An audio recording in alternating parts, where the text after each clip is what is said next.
Singapore blew me away. I truly fell in love with this country and city, and there were definitely some things that I expected and maybe some things that even shocked me, which are going to be these next 7 things that actually shocked me as an American first-timer visiting this country. And the first one is going to be the heat and humidity. What are your first impressions of Singapore, Vanessa? It's freaking hot. Is that all? It's very humid. Now this is something I did expect because I've done my research. I know that it's hot in Singapore, and if you look at it on a map, it's definitely close to the equator. But man, the heat and humidity here is no joke, everybody. We woke up because we were jet lagged at about 7 or 8 in the morning to leave and start our day, and even walking around in the shade without the sun beating down on us, I was sweaty. And the humidity hit us like a ton of bricks, even though it's not very sunny. It's shaded by a lot of the buildings. It's early in the morning. It's still air is thick, making us already feel like sweaty and humid. It felt like I was walking outside in a little bit of a sauna. Not like that terrible, but like the air was definitely very heavy, and towards the middle of the day when you're in the sun, you will be sweating, everybody. There's no getting around it. It's just one of those places where you have to accept that you're gonna sweat walking around.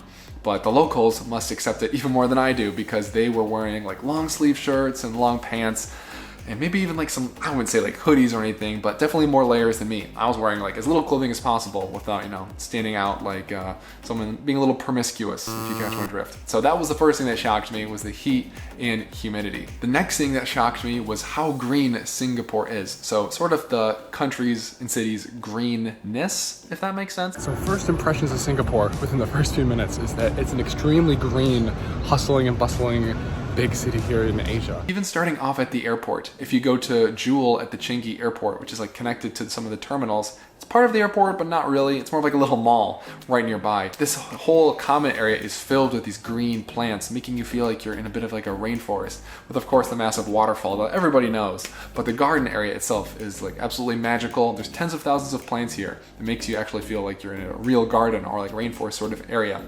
But it doesn't just stop here in Singapore. Walking down the streets, there's like gardens and parks everywhere, even like the business areas. Everywhere feels like a garden. There's so much green, flowers, trees, beautiful plants planted around, making you feel like you're constantly walking in like an outdoor greenhouse. It's infused in the buildings. There's this really beautiful sort of like reddish orange skyscraper, which has like these green vines or plants growing up it, which has this really cool, like futuristic, I don't know, maybe dystopian kind of look, but I love it. It makes you feel like even though in a big city, you are, you know, walking around in nature, which Singaporeans definitely do a strong or really good job making you feel that way. Another thing Singapore is really good at, which is number 3, is their public transportation, or the MRT, which is the Mass Rapid Transit, I believe. This is Singapore's metro. And my gosh, it is wonderful here. First of all, the metro is extremely affordable. Just getting from the airport to the city taking the metro, I believe it's only like $1 or $2, whereas in a lot of countries you can pay like $10 to $20 for a train to get to the city center. Not the case in Singapore, and the trains are quiet. I think they are air conditioned as well, and they are very convenient because you can get to many stations very easily in all these sorts of different neighborhoods and areas seamlessly.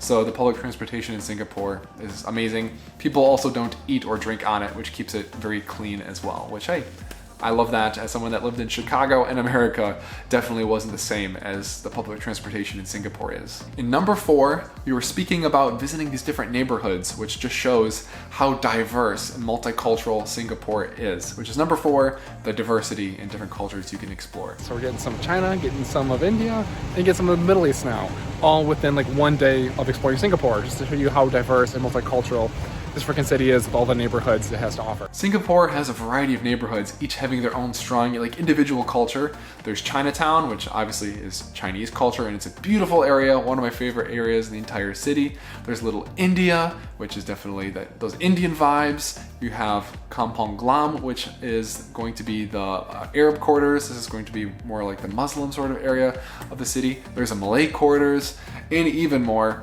It's really incredible, and Singapore actually has 4 official languages, 1 being English, 2 being Chinese, 3rd being Malay, and 4th being Tamil. So that just shows you with 4 official languages how diverse the city of Singapore actually is. And each of the neighborhoods usually has like their own religious buildings like mosques or Hindu temples or Buddhist temples, depending on the type of people that live in that area. So it's really cool. It makes you feel like you're visiting like 4 or 5 countries within one small country that's essentially like a big city. So I love that about Singapore. And next, number 5 is going to be the affordability, meaning that Singapore is not as expensive as one might think.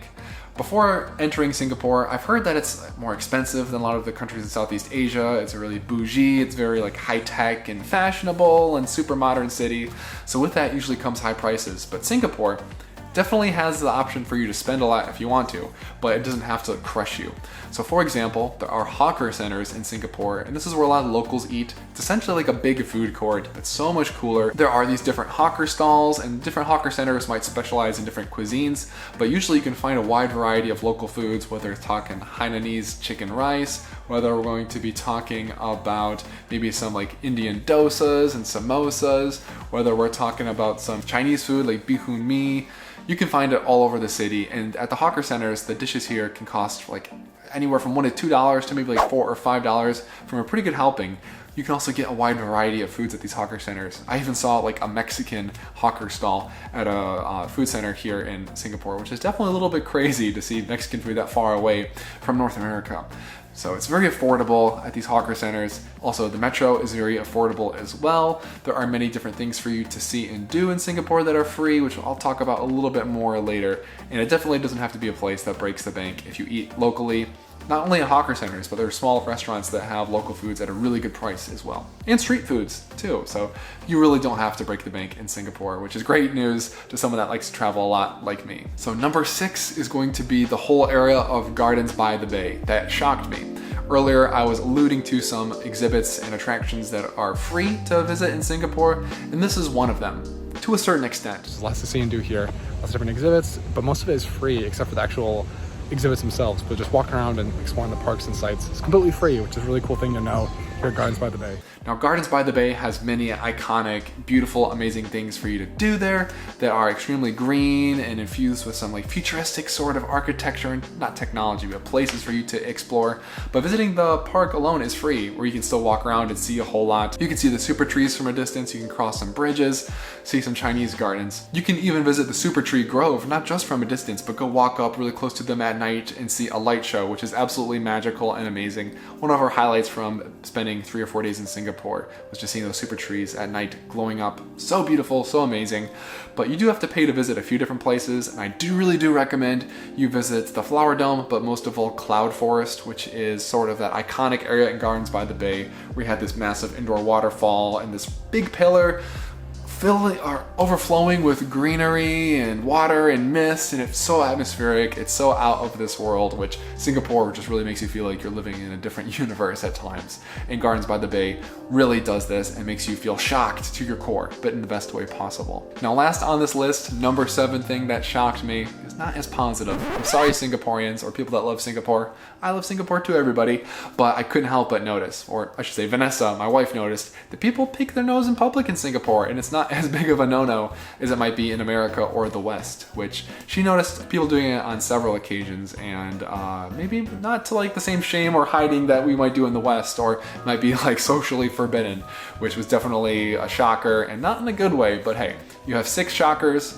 1 maybe not so good shocker. So Singapore, you're doing pretty good in my books. But that's all, everybody. I love Singapore. It is such an amazing country. The first country I've ever visited in Southeast Asia.